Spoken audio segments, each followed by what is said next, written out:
มีอะไรจะบอกถึงแล้วจุดกลางเต็นท์ถึงที่พักแล้วเตรียมตัวกลางเต็นท์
ดแดดเย็นๆนะเนี่ย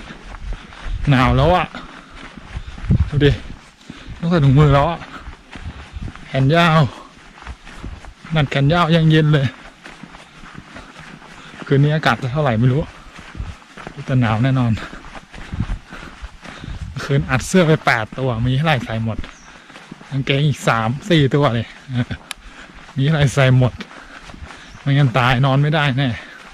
หนาเต็นท์ที่ว่าร้อนๆเนี่ยยังแย่เลย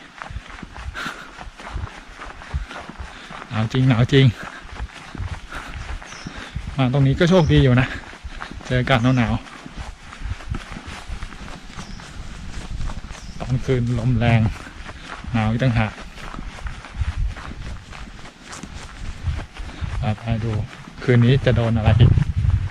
น่าจะทั้งหนาวทั้งลมเนาะเหมือนเดิมพี่เล็กไม่มาดิถ้ามาก็น่าจะเจอสภาพเดียวกันคิดถึงเคชัวเลยเกแล้วเดี๋ยวเจอกันที่น่าจะผ่าไหนสักแห่งหนึ่งดูแล้วน่าจะมืดก่อน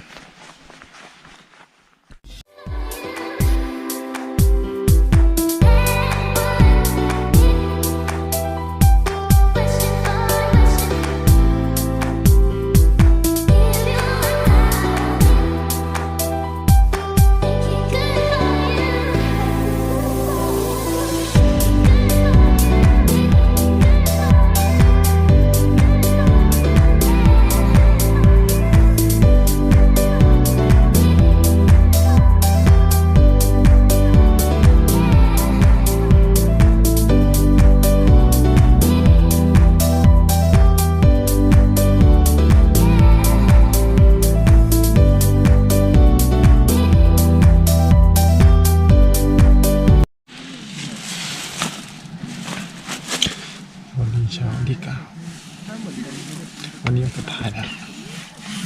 เดี๋ยวลงข้างล่างเต็มตัวกับบ้านเมื่อคืนอากาศหนาวอ่ะน้ำค้างลงอย่างแรง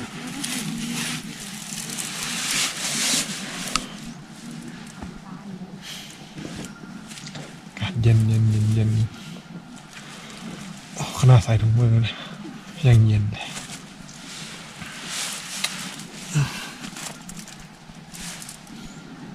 นอกมีหมอกหนาลง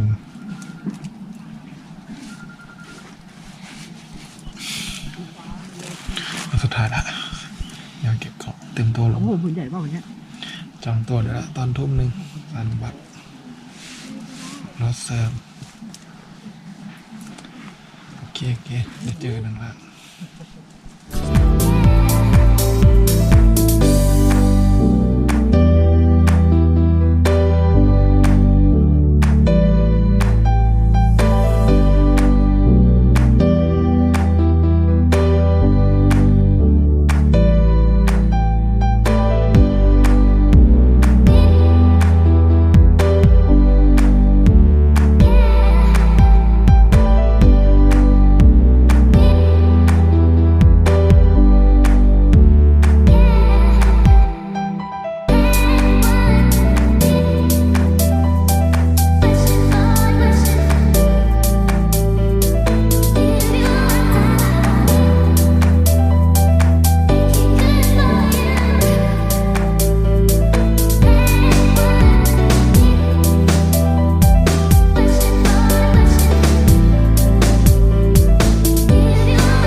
ตอนนี้ก็ลงมาถึงข้างล่างเรียบร้อยแล้วเตรียมตัวอาบน้ำแล้วก็กลับบ้านไปจองรถไว้ทุ่ม 1น่าจะถึงพรุ่งนี้เช้าตอนนี้ไม่รู้ไปไหนต่อแบกของลงมา19 กิโลอย่างหนักตีนก็พอง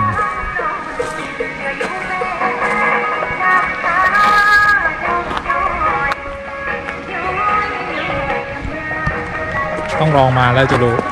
ภูกระดึงสักครั้งในชีวิตรอพี่เล็กอยู่นะพี่เล็กกับพี่ล้งเนี่ยว่างเมื่อไหร่ก็จัดทริปด้วย โอเคผมจบทริปแค่นี้แหละครับ